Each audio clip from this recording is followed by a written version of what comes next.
My Life Between Lives story from Newton Train Institute practitioners. I see a whole change in the thrust of searching for answers about who we are and why we're here. And I think it's wonderful, and I just hope the movement continues to expand. Let us expand the universal consciousness together with a My Life Between Lives story presented by the Michael Newton Institute. Welcome to My LBL Story. My name is Ekomananda. I am your host. Today we have special guest, Tonya Swan. Tonya specializes in past life and life between lives regression hypnotherapy. Author of Heaven and Earth, How It All Works. She has explored the spiritual realm over 350 times at the age of 11. Tonya conducts classes on the afterlife and shares her experiences via podcasts and radio shows. She also teaches intuition development and Reiki, leveraging her health professional background since 1975. Her expertise includes hypnotherapy, biofeedback, brainwave meditation, and Reiki. She now offers services in Issaquah, Washington, servicing clients in person and remotely. A big warm welcome to Tonya. Yes, have you started flying yet? Can you fly in your dreams on purpose? No, I got a sense that I've had to say after 6 months, there's a sense that I am aware that I also have this bodily life. I also have this waking state, because often in the dream that I'm aware that I'm a healer, like I was doing something else, I would have a different role, but there's a part of me know that actually I have this life. So that sort of awareness has been slowly emerging, and I think I need to... Yes, that's the first. That's it. So I'm sort of aware that I have this waking state. So it's slowly emerging. I think I need to grounding myself and stabilizing there, then slowly expand from there. Not flying yet. One day. Oh, you will. And that's so much fun. And I'll give you a hint. Don't try to do it. Just be it. Oh. If you try, it holds you to the ground. Okay. Just be it. Okay. Yeah, just keep flying. Just watch the body. When I was really, really dedicated to this practice, one evening I was practicing just watching my body. So what I noticed that I knew my body organ so well. Like I became my organ. My organ was speaking. Like I knew my body was producing chemicals. The body was releasing fluid, and the body was excreting waste. And I knew that. I'm like thinking, wow, this is fascinating. Like I became the organ, I became the particle. So that was one of the experiences. Oh, that's beautiful. Yes, I know my organ, which organ was not functioning, or most of my body was okay. But I had that really, really like a detailed look of my body, and it became that each particle in each organ part. And I thought, wow, this is fascinating. You also know that you are existing in the body sense, but the knowingness came through from my body cells. It's like, oh, you are capable to do this. I need to do more of that. Yes, and that's beautiful. And then maybe you can do some healing in that way too. And I do that with people's bodies. I can go into their body and look around and see what's not working to help it to heal. That's it. That's definitely something I can explore, or all of our audience, you can explore as well by just simply watching the body, falling asleep, but remain awake. So it takes a bit of a few goes, or a few goes to get a hand of this experience.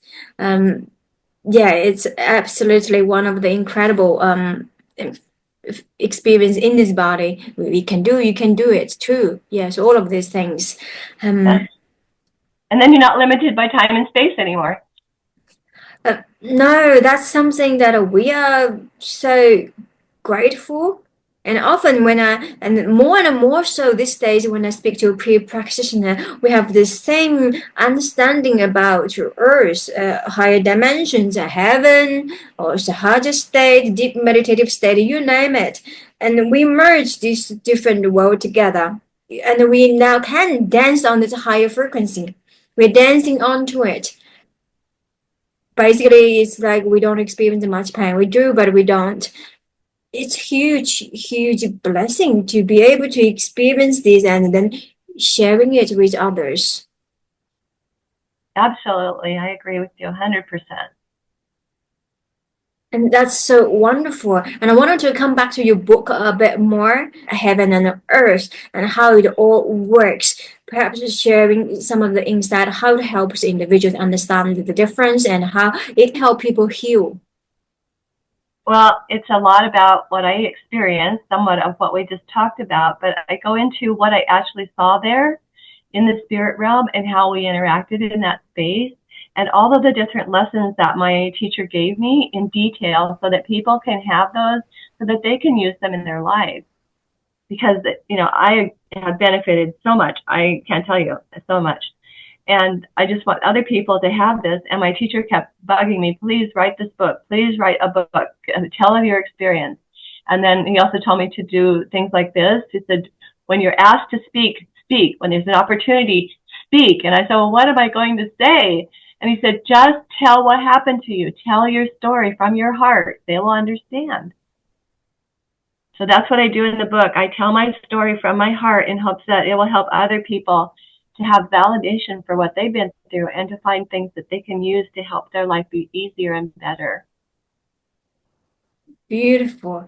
And I think people who are still doubt that what the truth really is, because everybody's reality is a little bit different, but let's just say I think truth is a word that is more relevant, more applicable to what we are trying to share through our individual experiences and help you to finding your resonance, finding home, finding alliance, finding support, finding love, that know that you are truly never alone. Yes, and heal from the grief. So many people are having so much grief because the way that we approach death in this society doesn't give them the connection to the other side that they need to not have the grief so badly. I have a few people come to me for grief recently. They've lost their loved ones. And when you are able to connect to the other side of the world, you connect to them. You feel their presence with you. And that's why we are having this wonderful therapies all around. And see Tonya, see anyone that is in your community, in your city, that is doing similar work. Life between life therapy, the way to go. Absolutely. It's one of the best therapies I've ever done for myself and for my clients. You can go to a medium, which is good in itself if you have a good medium, but to experience for yourself your connection to your guide and to be able to repeat that and have your guide in your life for the rest of your life, that is so wonderful. Yes, and perhaps just explain to the audience the difference between a medium and a life between life therapy, the work that we do. Oh, okay. So when a medium does their work, they look at what's happening through their mediumship eyes, where they can see into the other side or hear into the other side, into the spirit realm, and they will tell you what it is that your relative is saying. And you can ask questions of the relative, and they're kind of the in-between person between you and them. And then sometimes they'll get just insights that are really, really nice. And we did do that after my son died, and it was very helpful. But when you're doing the life between life therapy, you are actually making that connection. You are now becoming your own medium. You are making the connection to your guide, to your own soul, and to your helpers in heaven, whatever they are. There's all kinds of them. So and then meeting your soul group and getting to know who you're working with and why, and kind of what your group is about, which is really fun to know. And then your counsel, that they're there for you and that they're not this awful group of people that's judging you. That's not what they do. They're actually there to help you. So you have this whole team that's helping you to grow as a soul and to accomplish your goals. And just knowing that and having them is just amazing. Let's see what else about that. I think those are the main things, but knowing your purpose and getting your purpose in that, and a medium doesn't necessarily give you that, but you get that when you're doing your LBL work, and that is just so important. And you're knowing where you're at on your goals, your personal goals. Definitely agree that LBL is so much more. You can imagine that if you become your own medium, which means you have immediate access to the other room, and the session is recorded and you can listen back and experience it again and again. We're not opposing medium. I'm just trying to. Oh no. Yeah, I love medium. exactly. Yeah, it's fun. It's fun to have medium, to go to see them, because there might be area that we don't have access, and they do, Absolutely. And right after you lose someone, like when I lost my son, I talked to the medium the next day because I heard him. We always had telepathic communication, he and I, and verifiable telepathic communication. So I actually heard him say, "Give me a voice." And I thought, how do I give him a voice? And I knew that I was so emotional, I couldn't hear him very well. And he had something he wanted to say. So I got the medium on the phone, and he was able to talk and explain everything to us. And that was so very, very wonderful, because he explained, for one, that he was supposed to leave that day. He shot himself. But he was supposed to leave that day anyway in a car accident. And that he was on a life extension. He was supposed to die when he was 15. And so we had him longer than we thought. And so that was in itself very healing. And also just being able to get an explanation. He explained how he had gotten in with, he was trying to self-medicate from something. He had been through a breakup that was really difficult. And he had started self-medicating with ketamine. And he had gotten addicted to it. And then he had gotten into a bad group and gotten into other drugs. And he had just gotten so far into the drug thing that he basically blew his mind.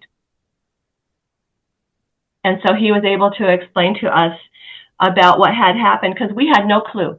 This was my brilliant son, a top engineering student at UW. He was one of the most accomplished people you ever met in your life. I could just name off one thing after the other that he was able to do. We get this phone call at midnight saying he was dead with no warning. We had no idea. He never acted like he was on drugs a day in his life. So this gave us the shock, and nobody understood what happened. And when he was able to communicate to us and tell us what had happened, why it had happened, and tell us that he was going to die anyway, and that he was supposed to leave earlier and stayed longer, it totally changed it for us. Not that we don't miss him, not that I don't still cry buckets once in a while, because I miss him physically. He's not here, can't go kayaking together. But I can talk to him, and I can hear from him, and I know that he's good, and I know his path. And it's been very interesting, his path, because of the suicide. It put him in a different place, a place that I wasn't familiar with, because I'd always gone to the spirit realm, and when I take my clients, I'd always gone to the spirit realm. But he went to a different place in the spirit realm, and he was held there, and he had to go through a lot of exercises to help him understand that he may not take his life, that that is not allowed, and that it's not in his highest good. So once he got through all of those, then he returned to where we are, where we normally go when we do LBL, or where I went. But before that, they held him out, and he was not allowed free will to do a lot of things like we would be allowed to do, until he understood that, and until he reviewed his life in infinite detail. Thank you so much. That was fascinating. That incredible story. It just really humbles us. And each time when I learn a new story, that I just say, well, I don't know a thing. I don't know a thing about healing, about, this other realms, and what can I say? It may not be true to others, so we just humbly observe and watch and listen, be attentive, be present. Thank you for sharing that incredible story. so welcome. And I can't say how much more the development of spirituality for each and every person is such a blessing. If I hadn't developed myself to where I had, I wouldn't be able to talk to him. And I'll tell you a funny story just personally. My son was very spiritual. He was a Buddhist at 13. He became Buddhist. And he was just really connected to me in that way because we shared spirituality like no one else in our family. And so we had that deep connection. And so when he was on the other side, I was able to connect to him so well. And he was able to come in and just kind of pop in. And so one day I'm doing a session. The person's in LBL. They're talking to their guide. They have had an issue with their father all of their life. They thought their father did not love them. The father has come in. He's talking to his father, and his father's explaining that he was in a war, and he was so damaged that he emotionally couldn't give him any more. All he could do was physically support him with money, but he couldn't love because he was so damaged. And the client was healing his pain of his father not loving him and feeling the love of his father come through spirit, through his father now in spirit. And the guide is there helping facilitate that. So the four of us are all facilitating this. My son hops in on the other side of the room and says, "Mom, this is what you do? Oh my goodness, I never understood it when I was in an embodiment. But this is awesome." And I said, "Alex, I can't talk to you right now. I have got to pay attention. But thank you." Wow, it's just, bonus on top of another bonus, Yeah. And Yes. The more we develop, the more we have, the more we can develop, and the more we'll have. I'd love to have that experience for one day to have my. I think he might understand what exactly I do. He or may not, even though he's a seasoned, a significant meditator, if I may say. So we're doing a spiritual work together. But I think he gets the gist, but he doesn't quite understand exactly what I do. But never mind. We just be. We just be. Yes. Yeah. Yes. Well, I hope that we'll have that. Yes. Life just as is moves on continuously and it happens itself, and we are all perfectly good, perfectly loved. And Always. you have done some podcasts and radio shows in the past. I have done some. They're mostly on the internet. Where do people can find those resources? Just Google for one, and Yeah. then my website, tonyaswan.com. It's on your website. Some of it, lots on Google. Wonderful. We've got a lot of diamonds and jewels from you today. Thanks for sharing your stories. You have some amazing stories. Not as amazing as yours. I thought my life is pretty. Oh, I thought yours were wonderful. It's a pretty. It's really after learning other therapists, other people, individual stories. It was just really humbled me as I said that. My pain is not that much at all compared to many people. Many. I mean, I have not experienced any grief. Any people left me. The only thing that we've been working through in this body was love. Who isn't? This is a love story. And I chased for love, but it never happened. Then I went on my solitude for some time. I was just like very happy to be on my own. Because I thought I could just master myself. Well, I don't need a man. I really don't need a man. And because we fight, that's just ridiculous. That's like, to me, it's a fraud. Oh, that's the human condition, and that's the things that we face as humans. That's it. To me, I thought, well, this is a fraud. You are nobody. I say to people with that, study the Gottman work, on Dr. John Gottman's work at UW here is fabulous for helping us understand why do we fight. Because what we fight about is not what we're fighting about. We're fighting about a dream of our life and what we want it to be. And when something opposes that dream, then we can't accept it. I love that. And what's the title? It's Making Marriage Work by Dr. John Gottman. Making Marriage Work. Yeah. Yes, I'm reading right now the one that's called Fight Right. His wife and he wrote it, and that's his newest work. But I use this a lot myself and in my practice. Gottman's work is very, very good. Wonderful. And your stories are so touching. Oh, thank you. Yeah, and a very intimate story about your family, your son, your father. We learned so much from your sharing today. Really deep Oh, gratitude. thank you. It was wonderful to get to know you. If you have one last message to the audience, what would that be? Love. Love is the key. It is. We've heard it and we've heard it, but it is being in that space of love and bringing ourselves out of all the other stuff. Doing what my teacher said, step back into your soul, step back into your love, and look at things from a spiritual perspective. Look with spiritual eyes. You'll see a different picture. Love yourself, and love is all we hear. Love heals. Thank you so much, Tonya, for your love. Thank you for coming to the show. Thank you. Namaste. And to the audience, thanks for watching and stay tuned for our next episode.